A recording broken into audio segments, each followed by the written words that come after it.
মুসা আলাইহিস সালাম তিনি ইন্তেকাল জিনিসটাকে একটু অপছন্দ করতেন, মৃত্যু জিনিসটাকে পছন্দ করতেন না। সেই সুবাদে একদিন বুখারী শরীফ উল্লেখ, আজরাইল আলাইহিস সালাম তিনি মুসা আলাইহিস সালামের ঘরে প্রবেশ করলেন। যখন দেখলেন ঘরের মধ্যে একজন অপরিচিত অজ্ঞাত একজন ব্যক্তি, এটা দেখার পরে মুসা নবী একটু রাগান্বিত হলেন। একটু রাগান্বিত হয়ে বললেন, মান আনতা, আপনি কে? ভাইজান বসাই দিলে ইশারায় বসাই দেন না, আপনি জোরে কথা বললে মানুষ ওইদিকে তাকায় ফেলে, তাহলে তো আমার ওয়াজের লাইন কাটে। দয়া করে ইশারায় কাজ করবেন। মুসা আলাইহিস সালামের ঘরে অপরিচিত একজন মানুষ দেখে মুসা নবী বললেন, মান আনতা, আপনি কে? উনি বললেন, আনা মালাকুল মউত, আমি মৃত্যুর ফেরেশতা আজরাইল। মুসা নবী কইতা, আমার হায়াত কি শেষ? কোন হায়াত শেষ না। কেন আসছেন? যে এমনি আসছি দেখা করে যাওয়ার জন্য, এমনি আসছে। মুসা নবী একটু একটু অখুশি হলেন। ও অখুশি, এমনি আজরাইলে আসুক এটা পছন্দ করি না, আবার আসছে এমনি আসছে। উনি রাগান্বিত হয়ে ধুপপুর করে এক থাপ্পড় মাইরা আজরাইলের চোখ জায়গার মধ্যে কানা করে ফেলছে। আজরাইল একটা চোখ অন্ধ করে ফেলছে। আজরাইল ওখানে আর দাঁড়ালেন না, এটা সহিহ বুখারীর মধ্যে আছে। সেখান থেকে আজরাইল আলাইহিস সালাম তিনি আসমানে চলে গেলেন। যাই আল্লাহ তাআলাকে বললেন, হে পরওয়ারদিগার, হে প্রভু, হে আল্লাহ, আপনার মুসা নবী মৃত্যুকে পছন্দ করে না, দেখেন আমাকে থাপ্পড় মেরে একটা চোখ অন্ধ করে দিয়েছে।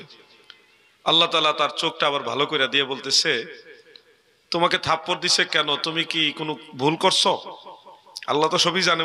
আজরাইলকে বুঝাইতেছে আর কি, না আল্লাহ আমি কোনো ভুল করছি না, আমি গেলাম, উনি জিজ্ঞাসা করলো আপনি কে? আমি বললাম আমি আজরাইল। আর কোনো কথা নাই, আল্লাহ দুপুর করে মেরে দিছে। আল্লাহ তাআলা বলে, তুমি কি আমার নবী মুসাকে সালাম দিছিলা? না, সালাম দেই নাই। আজরাইল, আমার একজন নবীর ঘরে তুমি গেলা, ওনার কাছে গিয়ে তুমি তার সালাম দেও না? তুমি কি জানো না আমার মুসা একটু জালালি? সালাম দেও না দেখে মুসা নবী রেগে গেছে, এই জন্য থাপ্পড় মারছে। এইবার যাও গিয়ে সালাম দিয়ে বলো একটা গাভী বা একটা গরুর পিঠের মধ্যে হাত রাখার জন্য ওই হাতের নিচে যতগুলো পশম পড়বে তত বৎসর হায়াত আমি আল্লাহ তার বাড়ায় দিব। আজরাইল এবার এসে সালাম কালাম ঠিক মতো দিয়ে বলতেছে, আল্লাহর নবী মুসা গো, আল্লাহ তাআলা এই ফরমান বলেছেন আপনি একটা গাভী বা গরুর পিঠের উপরে হাত রাখেন, ওই হাতের নিচে যতগুলো পশম পড়বে তত বৎসর হায়াত আমার আল্লাহ আপনার বাড়ায়া দিবে। মুসা নবী কয়, ঠিক আছে, অত বছর হায়াত আমার আল্লাহ বৃদ্ধি করে দিবেন, এরপরে কি হবে? এরপরে কি হবে? এরপরে আমি আজরাইল আসবো, আপনার রূহ মুবারক কবজ করব, আপনার ইন্তেকাল হবে। ইন্তেকাল থেকে তো আর বাঁচা যাচ্ছে না, এত বছর পরে মরণই তো লাগবে, ইন্তেকাল তো হওয়াই লাগবে, তো দেরি করে লাভ কি? আমি রাজি আছি, তুমি দাঁড়াও, আমি আসতেছি। আজরাইলকে ওয়েটিং এ রাখলেন। কিসে রাখলেন? ওয়েটিং বুঝেন? আপনারাও তো রাখতে পারবেন তাই না? ওই যে উনি কইছে, হ আজরাইলকে ওয়েটিং এ রাখতে পারবেন আপনারা? কোনো কথা চলবে না, দুপুর করে খাবলাদার হোটেল হয়ে যাবো, টাইম শেষ, কোনো কথা চলবে না। কি আমাদের বেলায় কোনো অপেক্ষা নাই। মুসা নবী বলছে তুমি দাঁড়াও, আমি আসছি। আল বেদায়া ওয়ান নিহায়ার মধ্যে হাদিসের এই অংশটা উল্লেখ হাফেজ ইবনে কাসির রাহমাতুল্লাহ আলাইহি উল্লেখ করেছেন। তিনি 120 বছর বয়সে লাঠি মুবারকে খটর খটর করে এভাবে ইয়ে করতে করতে পাহাড়ের উপর উঠলেন। ওই পাহাড়ে যে হেঁটে হেঁটে ওই পাহাড়ের উপর উঠলেন, উঠে তিনি আল্লাহ তাআলার সাথে কথা বললেন। ওয়া কাল্লামাল্লাহু মুসা তাকলিমা, জিবরিল সারা ডাইরেক্ট আমার আল্লাহর সাথে উনি কথা বললেন। আল্লাহ, আমার একটা দরখাস্ত আপনার দরবারে, আজরাইল তো আমার রূহ নিয়ে যাবে, আমার ইন্তেকাল হয়ে যাবে, আমার একটা দরখাস্ত, হে প্রভু, আমার উম্মতেরা যেন কোনোদিন রিজিকের কষ্ট না পায়, নবীদের দোয়া কবুল হয়। আমার আল্লাহ বলেন, মুসা তোমার হাতের লাঠি দিয়ে ওই পাথরের মধ্যে আঘাত করো। ছোট্ট একটা পাথর ছিল, মুসা নবী হাতের লাঠি মুবারক দ্বারা ওই পাথরের মধ্যে আঘাত করার পরে পাথরটা ভেঙে চুরমার হয়ে গেল। এরপরে পাথরের ভিতর থেকে ছোট্ট একটা পিপিলিকা, একটা পিঁপড়া বের হয়ে আসলো। পিঁপড়ার মুখে খাবার আছে। এই দৃশ্যটা আমার আল্লাহ মূসা নবীরে দেখায়, কয় বন্ধু নবী মূসা রে, তুমি তাকায় দেখো, ছোট্ট পাথরের ভিতরে ছোট এক প্রাণী পিপিলিকা বসবাস করে। আমি আল্লাহ ওই পাথরের ভিতরে বসবাসকারী পিঁপড়াকেও খাবার খাওয়ায়। ওয়াতারযুকু মান তাশাউ বিগাইরি হিসাব। আল্লাহ তাআলা যাকে চান বেহিসাব রিজিক দান করেন। আমার আল্লাহ আমাদের খাওয়ায় কে? আল্লাহ। ওসিলা আপনারা করেন, ব্যবসা বাণিজ্য রোজগার এলো ওসিলা, কিন্তু রিজিকের মালিক বলেন, রিজিকের মালিক সবাই বলেন, রিজিকের মালিক। এই বিশ্বাস রাখবেন। কখনো যদি কোনো জিনিস চাওয়ার থাকে যে ঠিক মতো আপনি চলতে পারতেছেন না, রুজি রোজগার ভালো হচ্ছে না, আপনি ওই মালিকের কাছে যান যিনি আপনার রিজিকের মালিক।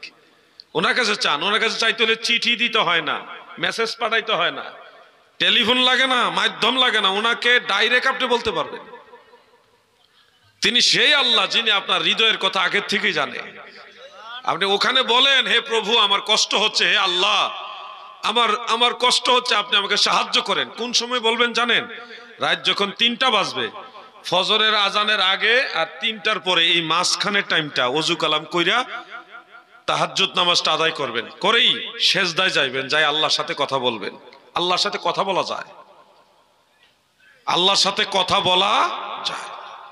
ওই টাইমে আল্লাহর সাথে কথা বলেন, হে আল্লাহ আমার এই মুসিবত, এই বিপদ, আমাকে সাহায্য করেন। আল্লাহ আমি আপনার কাছে ধর্ণা দিলাম, আপনার কাছে আত্মসমর্পণ করলাম, আমার এই মুসিবত থেকে আপনি উদ্ধার করেন। আপনি আল্লাহর কাছে বলেন। আপনি কি জানেন প্রত্যেক দিন নিশির শেষ ভাগে আমার আল্লাহ সকল বান্দা বান্দীদেরকে ডেকে ডেকে বলে, কার রিজিক লাগবে বলো, আমি তোমাদের রিজিক দিব। কে আছো অভাবী, আমার কাছে বলো, অভাব দূর করে দিব। কে আছো গুনাহগার, আমি আল্লাহর কাছে বলো, আমি গুনাহ মাফ করে দিব। কার কি দরকার তোমরা আমাকে বলো। নিশির শেষ ভাগে স্পেশাল আমার আল্লাহ তার বান্দা বান্দীদেরকে ডেকে ডেকে এইভাবে বলে। ওই সময় যারা আল্লাহর দরবারে ভিক্ষার হাত বাড়ায়, সেজদায় যায় মুনিবের কাছে প্রার্থনা করে, তাদের দরখাস্তগুলি মহান আল্লাহ তাআলা কখনোই খালি ফেরত দেয় না। সুবহানাল্লাহ। এটা আমল করার চেষ্টা করবেন ইনশাআল্লাহ। হয়তো ভাবতেছেন দিনের বেলা হঠাৎ টেনশনে পড়লাম, পেরেশানিতে পড়লাম, কি করব? আসমানের দিকে তাকায় কিছু কথা বলবেন, এখানে কথা বলবেন, এটা লড়ানো লাগবে না। আল্লাহর সাথে কথা বলতে ঠোঁট না নাড়ায়ও কথা বলা যায়। এই আকাশের দিকে তাকায়া মনে মনে বলবেন, হে আল্লাহ পেরেশানিতে আছি, সাহায্য করেন। আপনাকে আল্লাহ সাহায্য করবেন, আল্লাহ ওয়াদা করেছে। মুমিন বান্দাদেরকে আল্লাহ সাহায্য করেন। আল্লাহ তাআলা ওয়াদা করেছেন আপনার আল্লাহ সাহায্য, ওইদিকে আপনারা সবাই নিজেদেরকে নিযুক্ত করেন, আল্লাহর সাহায্য অনুগামী হন। আল্লাহ আপনাদের তৌফিক দান করেন, বলেন আমিন। একজন মাদ্রাসাতে কত টাকা এনে? 300 টাকা না? 300 টাকা দিলেন, বলেন আমিন। আল্লাহ ওনার দান কবুল করুক, আমিন। প্রিয় ভাইয়েরা আমার, এই যে কথাগুলি বললাম আপনারা আমল করবেন না ইনশাআল্লাহ। কি বলছি বলেন তো আমার একটু, আপনারা আবার বলেন কি শুনলেন। বিপদে বললে আল্লাহরে ডাকবেন, কোনো কিছু চাওয়ার হইলে আল্লাহর কাছে চাইবেন। যদি দেখতেছেন যে আপনি গুনার কারণে হয়তো আপনার দোয়া কবুল হবে নাকি হবে না, টেনশন করতেছেন, আল্লাহর রসুলের উসিলা দিয়ে চাইবেন, ওলি আল্লাহদের উসিলা দিয়ে চাইবেন। আল্লাহ আমার তো ওই গুনাহ বেশি, আল্লাহ আমি তো আপনার কাছে চাওয়ার মুখ নাই, আপনার দয়া, আপনার হাবিব আমার দয়াল নবীর উসিলা আমারে এই বিপদ থেকে উদ্ধার করেন। আল্লাহর কাছে বলবেন, ডাইরেক্ট বলবেন, তিনি আপনাকে দিবে। তিনি যেভাবে হোক আপনার মনোবাসনা পূর্ণ করবে, আপনার মুসিবত থেকে আপনাকে উদ্ধার করবে। তিনি ওয়াদাবদ্ধ, মুমিনদেরকে তিনি সাহায্য করেন। ইনশাআল্লাহ আল্লাহর কাছে সাহায্য চাবেন কিনা বলেন, সবাই বলেন চাবেন কিনা? যা লাগে তাই চাইবেন আল্লাহর কাছে। কি দরকার আপনার ওনার কাছে বলেন। তিনি মহাপরাক্রমশালী, প্রেমময়, দয়াময়, সর্বময় ক্ষমতার মালিক। তিনিই তো দেন। এক মুহূর্তের জন্য আল্লাহ আপনাকে নিজের উপরে ছেড়ে দেয় না। আল্লাহ সবসময় আপনাকে আশ্রয় দিয়ে রাখছে, সবসময় আল্লাহ আপনাকে আশ্রয় দিয়ে রাখছে। অতএব সে আল্লাহর কাছে চাইবেন ইনশাআল্লাহ। বলেন, সবাই বলেন ইনশাআল্লাহ। আমি যে কথাটা বলছিলাম, মূসা নবী আল্লাহর কাছে দরখাস্ত দিলেন, যে আল্লাহ আমার উম্মত যেন রিজিকের কষ্ট না পায়। তো আল্লাহ বলল পাথর ভাঙ্গো, ভাঙ্গার পরে পিঁপড়া বেরিয়েছে, পিঁপড়াকে খাবার খাওয়া। আল্লাহ বললেন দেখো আমি এই পাথরের ভিতরে ছোট্ট পিঁপড়াকেও খাওয়াই। হে মুসা, তোমার দরখাস্ত আমি মঞ্জুর করলাম, তোমার উম্মতেরা রিজিকের কষ্ট পাবে না, যাও। মুসা নবী সেই পাহাড় থেকে নাইমা হাঁটতে হাঁটতে হাঁটতে হাঁটতে গেলেন মসজিদুল আকসার কাছে, বাইতুল মুকাদ্দাস কাছাকাছি গিয়ে দেখে 8 জন যুবক। কয়জন?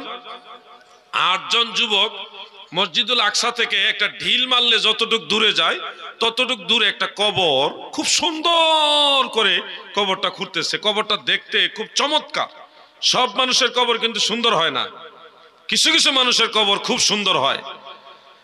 এত সুন্দর কবর মুসা নবী দেখে বলে, হে যুবক ভাইরা আমার সালাম গ্রহণ করো। এই সুন্দর কবর এটা কার জন্য তোমরা খনন করছো? ওই যুবকরা ছিল মূলত 8 জন ফেরেশতা, তারা মানুষ না ফেরেশতা, তেনারা কবর খুঁড়তেছেন। মুসা নবী জিজ্ঞাসা করলো কার জন্য কবর খুঁড়ো? এই কবর এত সুন্দর, এটা কার কবর গো? 8 জন যুবকের পক্ষ থেকে জবাব দিল, হে আল্লাহর পয়গম্বর মুসা, এই কবরটা হলো আল্লাহর এক প্রিয় বান্দার কবর। মানে মুসা নবীরই কবর, মাজার। ডাইরেক্ট বলে না, আবার নিরাইগা যায়। কথা বুঝতে পারছেন না? আজরাইল রে সারে না, আর এরা তো ছোটখাটো, আজরাইলের সে ছোটখাটো ফেরেশতা। এই জন্য তারা কয় এটা আল্লাহর এক প্রিয় বান্দার কবর, যাকে আল্লাহ খুব ভালোবাসে। মুসা নবী বললেন তাহলে আমার অনুমতি দিলে এই কবরে শোয়ার একটু ভাষণা জন্ম হয়েছে, আমি একটু শুইতে চাই, আমার একটু অনুমতি দাও। তারা কয় যে ঠিক আছে অনুমতি দিলাম, এটাই তো চাই, এটাই তো চাই। মুসা আলাইহিস সালাম অনুমতি দেওয়ার পর উনি কবরের মধ্যে নামলেন, শুইলেন। শোয়ার পরে সাদা দাড়ি, সাদা পাগড়ি, সাদা জুব্বা, একেবারে সুন্নতি সাজে সজ্জিত একজন বৃদ্ধ লোক, বয়োজ্যেষ্ঠ লোক এসে মুসা নবীর ওই কবরের কিনারে দাঁড়ায়া সালাম দিয়া বলতেছে, হে আল্লাহর নবী মুসা, আমি একজন বয়োজ্যেষ্ঠ বৃদ্ধ মানুষ, আমি আপনার জন্য কিছু খাবার আনছি, একটা আপেল, এটা আপনি যদি নেন তাহলে আমি বড় খুশি হই, আমার পক্ষ থেকে এটা গ্রহণ করেন। মুসা নবী চিন্তা করে আমি তো নবী, আল্লাহ তো আমাকে মাজার শরীফের ভিতরেও জান্নাতি খাবার খাওয়াবে, আমি একটু ট্রাই করি না। তো আপেলটা নিলেন, নেওয়ার পরে খাবারের জন্য খুব প্রস্তুতি নিতেছে। ঠিক ওই সময় আজরাইল আলাইহিস সালাম চুপচাপ ওনার রূহ মুবারক লয়ে গেছে গা। সুবহানাল্লাহ। এই জন্যে নাম কি আপনার? শামীম, মাদ্রাসা ছাত্র শামীম। 300 টাকা তো নাকি? 300 টাকা দিলেন, আল্লাহ তার দান কবুল করুক, আমিন।